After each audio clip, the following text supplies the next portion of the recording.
సమర్పణ అనే అంశం మీద దేవుని మాటలు మనం ధ్యానం చేయబోతున్నాం. ప్రియబిడ్డలారా, రోమాపత్రిక 12వ అధ్యాయం 1వ వచనం మనం చూసినట్లయితే, సజీవ యాగముగా మీ శరీరములను ఆయనకు సమర్పించుకొనుడి. చిన్న ప్రార్థన చేసుకుందాం. చిన్న ప్రార్థన చేసుకొని దేవుని పరిశుద్ధాత్మ సహాయాన్ని మనం కోరుకుందాం. పరిశుద్ధుడా, ఘనమైన తండ్రి, మహోన్నతుడా, మాట్లాడే దైవమా, ఇదిగో నాయన మాతో మాట్లాడండి. వినే చెవి, గ్రహించే హృదయం దయచేయండి ప్రభువా. పరిశుద్ధాత్మదేవ, మీరే నడిపించండి. మీడియా ద్వారా ఎంతమంది ఈ వాక్యాన్ని ఆలకిస్తున్నారు వారందరినీ దీవించమని, నాయనా బలపరచమని, మీ వాక్యము ద్వారా ఒక గొప్ప సత్యాన్ని వారు తెలుసుకునేటకు సహాయం దయచేయమని, మీరే మాతో మాట్లాడమని యేసుక్రీస్తు వారి నామములో ప్రార్థిస్తున్నాను తండ్రి, ఆమేన్. దేని బిడ్డలారా, ఈ రోమాపత్రికలో 12వ అధ్యాయం 1వ వచనంలో అపోస్తలుడైన పౌలు చెబుతున్న మాట, సజీవ యాగముగా మీ శరీరములను ఆయనకు సమర్పించుకొనుడి. ప్రియబిడ్డలారా, దేవుడు మన దేహాన్ని నిర్మించినప్పుడే ఆయన పోలికలో ఆయన స్వరూపంలో చేసుకున్నాడు. అంతేకాదు, ఆయన మనలోకి వచ్చి నివాసము చేయుటకు చాలా చక్కగా మన హృదయాన్ని కానీ మన యొక్క దేహాన్ని కానీ ఆయన డిజైన్ చేశారు. ఆయన మనలను నడిపించడానికి కూడా అనుకూలంగా ఆయన ఆలోచన చేత, కీర్తన 32వ అధ్యాయం 8వ వచనంలో, అతనికి ఆలోచన చెప్పేదను, అతడు నడవవలసిన త్రోవను నేను అతను నడిపించేదననే మాట ఉంది. ఆయన మనకు ఆలోచన చెప్పి నడిపించే విధముగా దేవుడారా మన యొక్క దేహాన్ని, మన హృదయాన్ని, మన యొక్క మెదడును అన్నిటినీ ఆయన చక్కగా డిజైన్ చేశాడు. ఎవరైనా ఓ చక్కటి గృహం కట్టుకున్నారనుకోండి, చాలా ఎంతో హంగులతో అంగరంగ వైభవంగా అందంగా ఒక మంచి గృహాన్ని కట్టుకున్నారు. కానీ దాన్ని అందులో నివాసం చేయకుండా వదిలేశారు అనుకోండి, కొద్ది కాలానికి ఆ ఇల్లు జంతువులు నివసించే పరిస్థితి వస్తూ ఉంటుంది. లేకపోతే దొంగలు, లేకపోతే అనేక రకాల పరిస్థితులు, ఆ గృహం అంతా కూడా పాడైపోయి బూజులు పట్టి పురుగులు, పాములు, జంతువులు, కుక్కలు, పందులు, అనేక రకాల దేనిబిడ్డారా మనుషులు కూడా దొంగలు, దేనిబిడ్డారా ఏమాత్రం అందులో నివాసం చేయడానికి యోగ్యము కానీ వారందరూ వచ్చి ఆ ఇంట్లో నివాసం చేస్తారు. కారణం ఏంటంటే ఆ ఇల్లును కట్టిన ఆయన అలాగా వదిలేశారు, కట్టేసి. దేనిబిడ్డారా, దేవుడు మన దేహం అనే ఇంటిని, మన యొక్క హృదయం అనే ఇంటిని ఆయన చక్కగా అందంగా నిర్మించి మనకిచ్చాడు. దేవుడు మన దేహం మనము ఎలాగ నడిపించుకోవాలో అలాగ నడిపించుకోవచ్చు. మన హృదయం ఎలాగ నడిపించుకోవాలో అలాగ నడిపించుకోవచ్చు. ఎందుకంటే మన దేహం, మన జీవితం, మన హృదయం, మన ఆలోచనలు అన్నిటి మీద దేవుడు మనకు స్వతంత్రతనిచ్చాడు. అంతేకాదు, మన ముందు మంచి చెడు రెండూ పెట్టాడు. జీవము మరణము రెండూ పెట్టాడు. సత్యము అసత్యము రెండూ పెట్టాడు. ఇదిగో ఇది సత్యం, ఇది సత్యం కాదు, ఇది జీవము, ఇది మరణము, ఇదిగో ఇది వెలుగు, ఇది చీకటి అని ప్రతీది కూడా విడమర్చి చెప్పాడు దేవుడు మనకు. ఇప్పుడు నిర్ణయం చేసే శక్తి ఎవరిదంటే మానవుడిదే. దేవుడు ఎవరిని బలవంతంగా ఏ విషయంలో కూడా బలవంతంగా ఆయన మన మీద ఏది రుద్దే దేవుడు కాదు. ఆయన మనకు పూర్తి స్వాతంత్రం ఇచ్చాడు. పూర్తి స్వతంత్రం ఇచ్చి ఆయన చిత్తాన్ని మనకు బయలుపరిచాడు. ఆయన ఆజ్ఞలు మనకు బయలుపరిచాడు. మనము ఆయన ఆజ్ఞల యొక్క విలువేంటో, ఆయన ఆజ్ఞల్లో ఉన్న జీవం ఏంటో, ఆయన ఆజ్ఞలు మనకు ఎంత మేలో ఎంత ఆశీర్వాదమో కూడా తెలియపరిచాడు. ఆయన మాట వినకపోతే కూడా ఎంత నష్టమో కష్టమో, అది ఏమాత్రం ఎంత క్షేమము కాదో కూడా దేవుడు బయలుపరిచాడు. ఇప్పుడు నిర్ణయం చేసి ఒక మంచి నిర్ణయం తీసుకోవలసిన బాధ్యత ఎవరిదంటే మానవుడిదే. దేని బిడ్డారా, మన ఊరిలో ఒక బ్రాందీ షాప్ ఉందనుకోండి, మనము దాని ముందు చాలాసార్లు తిరగవలసి ఉంటుంటుంది ఆ షాప్ ముందు. అలాగని ఇది నాకు కనిపిస్తుంటే త్రాగాలనిపిస్తుంది అని అనుకోవడం బుద్ధిహీనత. ప్రియబిడ్డలారా, మన యొక్క విశ్వాసములో క్వాలిటీ, మన భక్తిలో క్వాలిటీ, మన యొక్క సమర్పణల క్వాలిటీ, మన యొక్క దేవుని ప్రేమించే ప్రేమల క్వాలిటీ ఎప్పుడు తెలుస్తుంది అంటే అది ఉన్నప్పుడే తెలుస్తుంది. అది లేదనుకోండి, మనము లేదు కాబట్టి మన క్వాలిటీగా ఉంటున్నాం, కానీ అది ఉంటే ఇంకా సూపర్ క్వాలిటీగా ఉంటాం. ఎందుకంటే శోధన లేదు కాబట్టి దేవునికి ఇష్టడుగా బ్రతకడం ఒక ఎత్తు అయితే, శోధనలు వచ్చినా సరే దాన్ని జయించి బ్రతకడం ఇది ఇంకా చాలా నెంబర్ 1 క్వాలిటీగా ఉంటుంది. కాబట్టి మన జీవితంలో మన విశ్వాసం హెచ్చించబడాలి అంటే, మన భక్తి ఇంకా బలపరచబడాలి అంటే, మన యొక్క విధేయత, దేవుని మీద మనకున్న ప్రేమ, ఇవన్నీ కూడా దేవుని దృష్టిలో మంచి ఉన్నతమైన బహుమానాలు తీసుకురావాలి అంటే, దేవుని చేత మెచ్చుకొనబడాలి అంటే తప్పనిసరిగా శోధన మనకు అవసరం. అందుకే బైబిల్ చెప్తుంది, శోధన సహించువాడు ధన్యుడు. వాడు శోధనకు నిలిచిన వాడై ప్రభు తనకు వాగ్దానం చేసిన జీవ కిరీటము పొందును అని దేవుడు వాగ్దానం చేశాడు. నా సహోదరుడా, సహోదరి, నీ జీవితంలో దేవుడు కోరుకునేది ఆయన చిత్తము నీ జీవితంలో జరగాలని. పరలోకమందు ఆయన చిత్తము ఎలాగైతే జరుగుతుందో, సమస్త సృష్టి కూడా ఆయన చిత్తానికి లోబడి ఏ విధంగా జరిగిస్తుందో, అలాగే మన మానవులమైన మన జీవితంలో కూడా మనము మంచి చెడు రెండు తెలుసుకొని ఆయన చిత్తాన్ని, ఆ యొక్క చిత్తము విలువేంటో మనం తెలుసుకొని, ఆయన చిత్తము యొక్క విలువేంటో, ఆ చిత్తము చేయడం వల్ల, ఆయన చిత్తము చేయడం వల్ల కలిగే ఉన్నతమైన మేలులు ఏంటో తెలుసుకొని ఆయన చిత్తాన్ని మనం మనస్ఫూర్తిగా చెయ్యాలనేదే దేవుని యొక్క ఆశ. ప్రియబిడ్డలారా, అందుకే దేవుడు ఏ ఒక్కరిని కూడా బలవంతంగా ఆయనను ప్రేమించమనడం, బలవంతంగా ఆయనను సేవించమనడం, బలవంతంగా ఆయనను వెంబడించమనడం. అందుకే ప్రభు చెప్తున్నారు, ఎవడైనను నన్ను వెంబడింపగోరిన ఎడల, కోరితేనే, నువ్వు సత్యాన్ని వెంబడించాలి అని కోరితేనే, నీకు జీవం కావాలి అని కోరితేనే, ఆ నరకం తప్పించుకోవాలని కోరితేనే, నిత్య జీవాన్ని పొందుకోవాలి, నిత్యత్వంలో ఆయన మహిమను నువ్వు స్వతంత్రించుకోవాలని కోరితేనే ప్రియబిడ్డ ఆయనని ఈ భూమి మీద వెంబడించాలి. దేని బిడ్డలారా, నాకు నిత్యరాజ్యం అక్కర్లేదు, నా క్రియలను బట్టి నాకు ఎటువంటి తీర్పు వస్తే ఆ తీర్పుకి నేను సిద్ధంగా ఉన్నాను అనుకొని మనం డిసైడ్ అయిపోతే దేవుడు ఎప్పటికీ రక్షించలేడు. మనం మరణాన్నే కోరుకుంటే ఇక దేవుడు రక్షించడానికి ఉండదు. దేని బిడ్డలారా, ఆసుపత్రికి ఒక పేషెంట్ వెళ్ళి అయ్యా నాకు అనారోగ్యంగా ఉంది, నాకు వైద్యం అందించండి అని చెబితేనే ఆ వైద్యులు ఏదైనా చేయగలుగుతారు. మనము అసలు నాకు వైద్యం వద్దు అంటే మనము ఏ నిర్ణయం తీసుకున్నామో ఆ నిర్ణయానికి తగిన ఫలాలే మనం అనుభవించవలసి ఉంటుంది.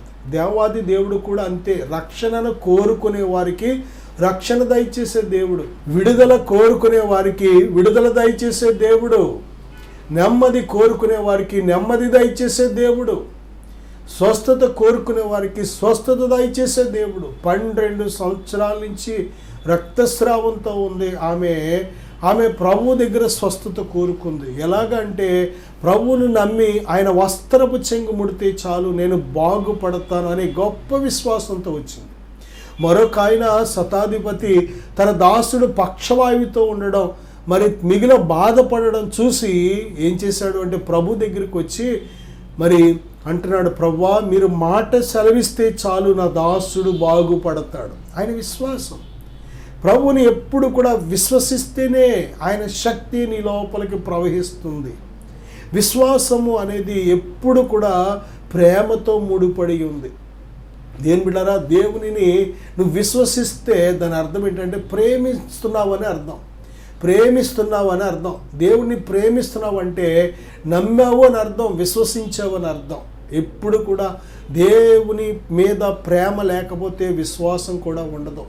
విశ్వసించామంటే ప్రేమిస్తున్నామని అర్థం. నిజంగా ఆయన ఎంతగా మనం దేవునిని ప్రేమిస్తామో అంతగా మనము విశ్వసించామని అర్థం. అప్పుడు మన విశ్వాసానికి తగిన గొప్ప ఫలాలు కూడా మనం అనుభవిస్తాం. ఒక పాపాత్మురాలు ప్రభువైన యేసుక్రీస్తు వారి యొద్దకు వచ్చి ఆమె విస్తారంగా ప్రేమించింది. అంటే ఆ ప్రేమకు తగిన క్రియలు ఏమిటంటే ఆయన పాదాల చెంత ఆమె కూర్చొని ఏం చేస్తుందంటే కన్నీరు విడిచి. ఎందుకు కన్నీరు అంటే ఆమె పాపాత్మురాలు, తన పాపమును గురించి పశ్చాత్తాపడుతుంది.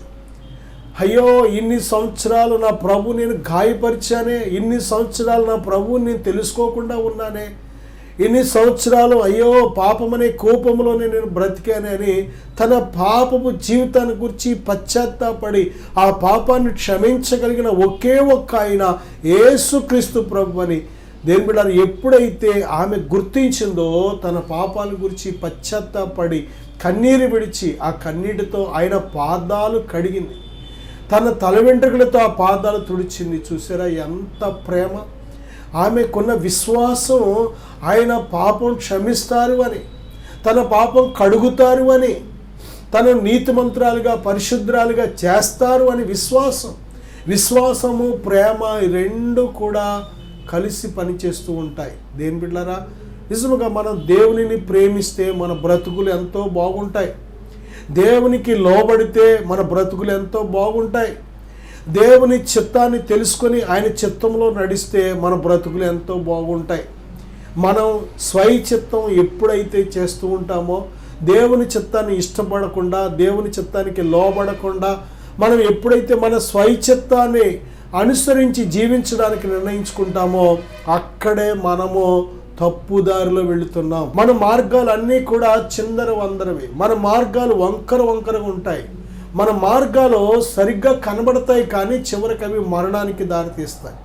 దేని బిడ్డలారా, చాలామంది మనుషులు ఏర్పరుచుకున్న మార్గాలు వారిని చివరిలో ముగింపులో ఏ విధముగా వారి కథలో వారి జీవితాలు ముగిసిపోనియో మనం చదివాం, చూస్తున్నాం కూడా. చాలామంది చూడండి, త్రాగుడు అనే మార్గంలో వెళితే చివరికే వారి జీవితం ఎలా ముగిసిపోతుంది, త్రాగుడు ద్వారా ఆ కుటుంబాలు ఎలాగ నష్టపోతాయి, త్రాగుడు ద్వారా ఆ బిడ్డలు కానీ ఆ భవిష్యత్తులు కానీ ఆ కుటుంబం ఎంతగా అల్లకల్లోలం అయిపోతుంది. ప్రియబిడ్డలారా, ఎవరైనా ఒక వ్యభిచారం అనే మార్గంలో వెళ్ళారనుకోండి, వ్యభిచార జీవితం అనే మార్గంలో జీవిస్తున్నారనుకోండి, ఆ వ్యభిచారం ద్వారా ఆ కుటుంబం ఎంత అల్లకల్లోలం అయిపోతుంది, ఆ కుటుంబం ఎంతగా తలకిందులైపోతుంది, ఎంతగా అవమానం పాలైపోతుంది, ఎంతగా దేని బిడ్డారా నిందలు అవమానాలు గురైపోతుంది. కారణం ఏంటంటే మనం ఏర్పాటు చేసుకునే మార్గాలు అవి. ఒకడు దొంగగా బతికాడు అనుకోండి, ఆ మార్గం ఎంతగా కుటుంబాన్ని తల్లడింపు చేస్తూ ఉంటుందో. ఎక్కడో చోట దొంగ దొరుకుతాడు, అరెస్ట్ చేయబడతాడు, జైలు వేయబడతాడు, ఆ తర్వాత ఆ కుటుంబం ఎంతగా నలిగిపోతూ ఉంటుందో. అబద్ధం అనే మార్గం గుండా వెళ్ళామనుకోండి, అబద్ధాలు కొద్దిసేపు బాగానే ఉంటాయి కానీ ఆ తర్వాత అది నిందలకు అవమానాలకు దారితీస్తూ ఉంటుంది. నీ మంచి ఉద్యోగాన్ని కూడా పోగొట్టచ్చు, వ్యాపారం పోగొట్టచ్చు, లేకపోతే మంచి కాంట్రాక్టులు పోగొట్టచ్చు, మంచి స్నేహాలు పోవచ్చు, మంచి ప్రేమ బంధాలు పోగొట్టుకోవచ్చు. అబద్ధం అనే మార్గం కూడా మంచిది కాదు. దేని బిడ్డారా, ఏ చెడు మార్గం అయినా సరే అది మనిషికి సరిగ్గా కనబడుతుంది కానీ చివరికి అది ముగింపుకు వచ్చేటప్పటికి మరణానికి నాశనానికి దారితీస్తుంది. అందుకే ఆదికాండంలో 6వ అధ్యాయంలో మనం చూసినట్లయితే భూలోకాన్ని దేవుడు చూసినప్పుడు ఎలాగున్నారంటే మనుషులందరూ వారి మార్గాలు చెరిపివేసుకున్నారు, వారి శరీరాలను పాడు చేసుకున్నారు, శరీరానుసారులుగా బ్రతికారు.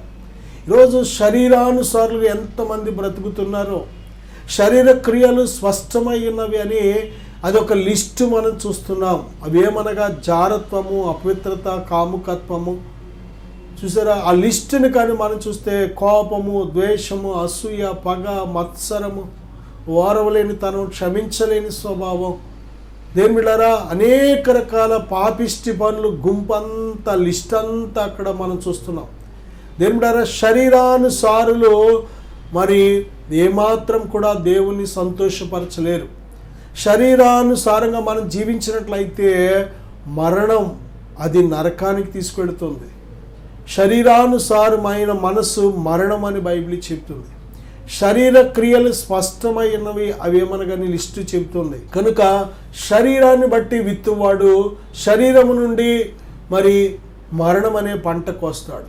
దేని బిడ్డారా, అలాగే మరి లోకానుసారులు ఉన్నారు కొద్దిమంది, లోకాన్ని అనుసరించేవారు, లోక మర్యాదలు, లోక ఆచారాలు అనుసరించేవాళ్ళు. అవి వ్యర్థమని దేవుడు చెప్తున్నాడు. లోకానుసారులు కూడా దేవునిని సంతోషపరచలేరు.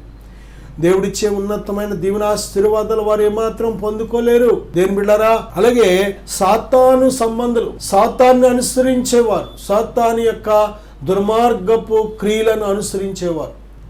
దేని బిడ్డారా, సాతాను యొక్క మనస్సు కానీ వచ్చిందంటే అసలు చాలా భయంకరమైన శిక్షకు మనం గురవ్వాల్సి ఉంటుంది. ప్రియబిడ్డలారా, చాలామంది మరి సాతాను చేత ప్రేరేపించబడి మరి చాలా భయంకరమైన పనులు చేయడం మనం చూస్తున్నాం. ఇస్కరియోతు యూదా యేసుక్రీస్తు ప్రభువారినే అమ్మేయాలని పెట్టుకున్నాడు. ఆయన ఎక్కడుంటారో చూపించేయాలి, ఆయన్ని అరెస్ట్ చేయడానికి, ఆయన పట్టుకొని బంధించడానికి నేను మార్గం చూపించాలి ప్రధాన యాజకులకనే మనస్సుతోనే ఉన్నాడు. ఎందుకంటే సాతాను మనసు దేవునికి విరోధంగా రూపించబడేది ఏది వర్ధిల్లదో.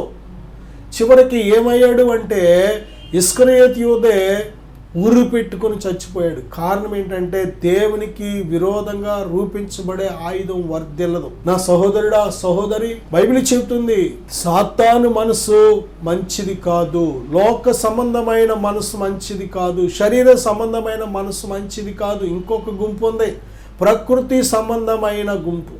ప్రకృతి సంబంధమైన మనస్సు ఉన్నవారు చూడండి, మరి ఏ మనస్సు గొప్పది? ఏ మనస్సును మనం ధరించుకోవాలంటే ఆత్మ సంబంధమైన మనస్సు ధరించుకోవాలి. ఒక వ్యక్తి ఎప్పుడు ఆత్మ సంబంధిగా మారుతున్నాడు అంటే రోమాపత్రికలో 8వ అధ్యాయం మనం చూసినట్లయితే పరిశుద్ధాత్మ మనలో ఉన్నప్పుడు మనము ఆత్మ సంబంధులం. పరిశుద్ధాత్మ చేత ఎందరు నడిపించబడుదురో వారందరూ దేవుని కుమారులై యుందురు అని బైబిల్ చెప్తుంది. మీరు ఆత్మానుసారంగా నడుచుకొనుడి, అప్పుడు మీరు శరీరేచ్ఛను నెరవేర్చరు అని బైబిల్ చెప్తుంది.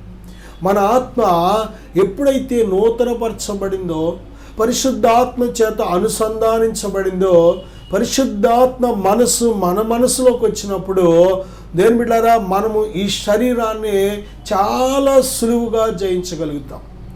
శరీర క్రియలను అతి సులువుగా జయించి దేని బిడ్డారా, దేవునికి ఇష్టమైన పాత్రగా మనం ఉండడానికి దేవుడు తన పరిశుద్ధాత్మను మనకు సంచకరువుగా ఇచ్చాడు. కనుక ఆ పరిశుద్ధాత్ముడు ముదిమి వచ్చే వరకు, విమోచన దినం వరకు మనలోనే ఉంటాడు అని దేవుడు వాగ్దానం చేశాడు. కనుక దేని బిడ్డారా, ఇక్కడ రోమాపత్రిక 12వ అధ్యాయం 1వ వచనంలో ప్రభు చెప్తున్న మాట, సజీవ యాగముగా మీ శరీరములను ప్రభువుకు సమర్పించుకోమని, దేవునికి సమర్పించాలి. దేని బిడ్డారా, ఈ దేహాన్ని పాపానికి ఎంతకాలం సమర్పించావా? మనుష్యుల కోసం సమర్పించావా? లేకపోతే అపవిత్రమైన కార్యకలాపాలకు సమర్పించావా? దేవునికి అవమానకరమైన కార్యాలు చేయడానికి సమర్పించావా? లేక సాతాను కార్యాలు చేయడానికి సమర్పించావా? ఇదిగో దేవుడు, ఆయన నిన్ను నిర్మించాడు, తల్లి గర్భములో యథార్థవంతులుగా నిర్మించాడు. ఆయన నీలో నివాసం చేయాలని ఆశపడుతున్నాడు. కనుక నువ్వు దేవునికి ఎప్పుడైతే దేని బిడ్డారా నీ దేహాన్ని సజీవ యాగంగా సమర్పిస్తావో, దేవుడు ప్రేమ కలిగిన దేవుడు. ఆయన నీలో ఉండి నివాసం చేసి నిన్ను ఆశీర్వదించాలని, ప్రతి క్షణము కూడా నీకు సహాయం చేయాలని, నీకు ఆలోచన చెప్పాలని, నిన్ను బలపరచాలని, నీవు నడవలసిన మార్గాన్ని సరళం చేయాలని దేవుడు ఆశపడుతున్నాడు. ఆయన మనకు దూరంగా ఉండే దేవుడు కాదు. ఆయన మనలో ఎల్లప్పుడూ నివాసం చేయడానికి ఇష్టపడుతున్నాడు. కానీ మనమే ఆయనకు చోటు ఇవ్వట్లేదు. హృదయాన్ని కఠినపరుచుకొని, హృదయం అనే తలుపు మూసేసుకొని ప్రభువారిని బయటే పెట్టి మనం లోపల కఠిన హృదయాలుగా ఉంటున్నాం. అలాగుంటే నష్టం. అది దేవుని బయట పెట్టి నీ హృదయాన్ని కఠినపరుచుకొని, దేని బిడ్డ నువ్వు ఉన్నట్లయితే ప్రభువుకి నువ్వు చోటు ఇవ్వకుండా, నువ్వు వేటికి చోటిచ్చినా, ఎవరికి చోటిచ్చినా అది నీకు మంచిది కాదు. దేని బిడ్డారా, చూడండి, మన తల్లి తండ్రి ఎప్పుడు కూడా మన క్షేమాన్ని కోరేవారు. తల్లి తండ్రి కాకుండా దేని బిడ్డారా ఇంకా మిగిలిన వారు ఎవరైనా సరే అంత క్షేమాన్ని కోరేవారు కాదు. తల్లి తండ్రి కన్నారు కనుక బిడ్డల మీద వారికి ఉండే ప్రేమ యథార్థమైన ప్రేమ, పరిశుద్ధమైన ప్రేమ, గొప్ప ప్రేమ. అంతకంటే గొప్ప ప్రేమ మన పరలోకపు తండ్రి ప్రేమ. కనుక ఈ పరలోకపు తండ్రి మనను శాశ్వతమైన ప్రేమతో ప్రేమిస్తున్నాడు కనుక ఆయన మన హృదయం అనే ఇంటిలో ఉంటే మనకు క్షేమం. ఆయన నిత్యము మనను భద్రపరుస్తూ ఉంటాడు. దేని బిడ్డారా అన్ని విషయాల్లో సకల సమృద్ధితో మనల్ని నింపుతూ ఉంటాడు. దేని బిడ్డారా ఈ భూమి మీద ఉన్నంత కాలం కూడా దేవుడు మనకు తోడుగా ఉంటాడు. ఇమ్మానుయేల్ అని పేరునకు భాషాంతరమున దేవుడు మనకు తోడు అని అర్థం. దేవుని తోడు లేకపోతే ఈ భూమి మీద మనంతట మనం జీవించలేమని దేవునికి తెలుసు. శరీరం ఆత్మకు, ఆత్మ శరీరానికి ఇవి ఒకదానికొకటి విరోధంగా ఉన్నాయి.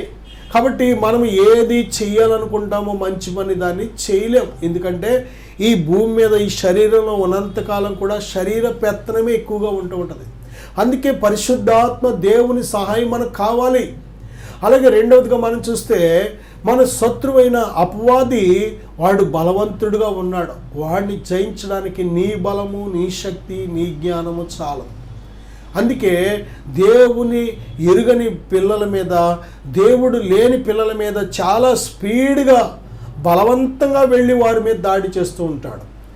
దేని బిడ్డారా ఈరోజు చూడండి, ఎక్కడ చూసినా మరి రాత్రి అయిందంటే చాలు, చీకటి పడిందంటే, పండుకున్నారంటే చాలు, ఇంకా అందరి మీద కూడా శత్రువైన సాతాను కళల ద్వారా, దర్శనాల ద్వారా ఏం చేస్తున్నాడంటే దాడి చేస్తున్నాడు. ఎక్కువ శాతం కళల ద్వారానే వాడు దాడి చేస్తూ ఉంటాడు, విత్తనాలు విత్తుతూ ఉంటాడు. దేని బిడ్డారా మరి నీ హృదయం ఎప్పుడైతే దేవునికి ఇవ్వలేదో శత్రువైన సాతాను కళల ద్వారా దాడి చేస్తూ ఉంటాడు. నీ ఆత్మ మీద దాడి చేస్తూ ఉంటాడు, నీ హృదయం మీద దాడి చేస్తూ ఉంటాడు, నీ యొక్క దేహం మీద దాడి చేస్తూ ఉంటాడు. చాలా జాగ్రత్త. చాలామందిని కళల ద్వారా అపవిత్రపరుస్తూ ఉంటాడు, కఠినలు చేసేస్తూ ఉంటాడు, ద్వేషాలతో నింపుతూ ఉంటాడు, పగలతో నింపుతూ ఉంటాడు, కోపాలతో నింపుతూ ఉంటాడు. చాలామంది ఉదయం లేచేటప్పటికి నిరుత్సాహం, కలవరం, భయము, ఎన్నో రకాల భయంకరమైన గుణాలతో పీడించబడుతూ ఉంటారు. కారణం ఏంటంటే ఈ రోజున దేని బిడ్డారా భూమి అంతటా కూడా మనుషులకు విరోధి అయిన అపవాది అయిన సాతాను మరి దాడి అనేది జరగడం మనం చూస్తున్నాం. కనుక ప్రియబిడ్డారా ప్రతి క్షణము కూడా నువ్వు ఆత్మీయంగా మెలకువగా ఉండాలి. ఏ వ్యక్తి అయితే మెలకువగా ఉండడో మనుషులు నిద్రిస్తున్నప్పుడు మన విరోధైన అపవాది వచ్చి ఏం చేస్తున్నాడంటే గోధుమలనే మంచి వాక్యం మధ్య గురుగులనే దుష్ట ఆలోచనలు కూడా విత్తుతున్నాడు. ఒక ప్రక్కన మంచి దేవుని మాటలు ఆలకిస్తున్నాం, మంచి నిర్ణయాలు, మంచి తలంపులు, మంచి ఆలోచనలు చేస్తున్నాం. అదే టైంలో దుర్మార్గపు ఆలోచనలు, దుష్ట ఆలోచనలు కూడా మనిషి హృదయంలో పుట్టడం. ఎందుకంటే శత్రువైన సాతాను దాడి. ప్రియబిడ్డలారా నువ్వు మెలకువగా ఉండాలి. ప్రభువైన యేసుక్రీస్తు వారి రక్తం చేత కడగబడిన తర్వాత ఆ యొక్క కడగబడిన పరిశుద్ధపరచబడిన మనస్సాక్షిని కాపాడుకోవాలి. నువ్వు హృదయాన్ని కాపాడుకోవాలి.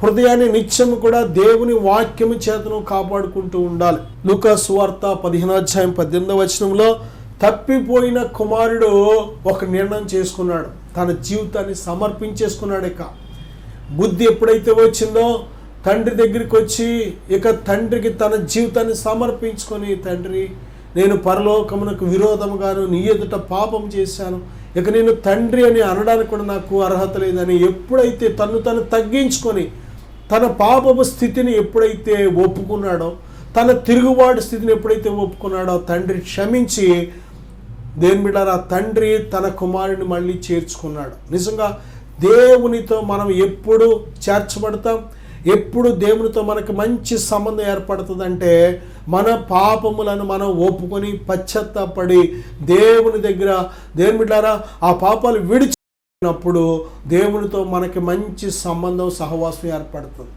పశ్చాత్తాపం అనేది చాలా ప్రాముఖ్యమైనది. పశ్చాత్తాపం లేకుండా దేవునితో కనెక్షన్ అనేది ఏర్పడదు, అసాధ్యం. దేని బిడ్డారా నిజమైన పశ్చాత్తాపం, దేవుని చిత్తానుసారమైన పశ్చాత్తాపం మనకి రక్షణార్థమైన మారు మనసు కలుగజేస్తుంది.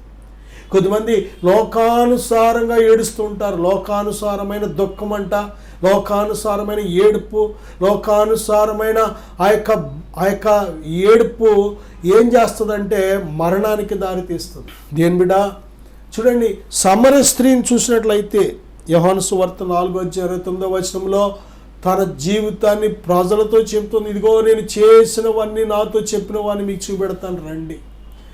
దేని బిడ్డారా ఆమె తన జీవితాన్ని కప్పుకోలేదు, తన సాక్ష్యంగా తన యొక్క జీవితాన్ని ఒక సాక్ష్యంగా చెప్పింది. నిజమే, ఒకప్పుడు నేను ఇలా బ్రతికాను, ఎవరికి తెలియదు అనుకున్నాను, నేనెవరో ముక్కు ముఖం తెలకపోయినా నా జీవితాన్ని వచ్చి చెబుతున్నాడు అని.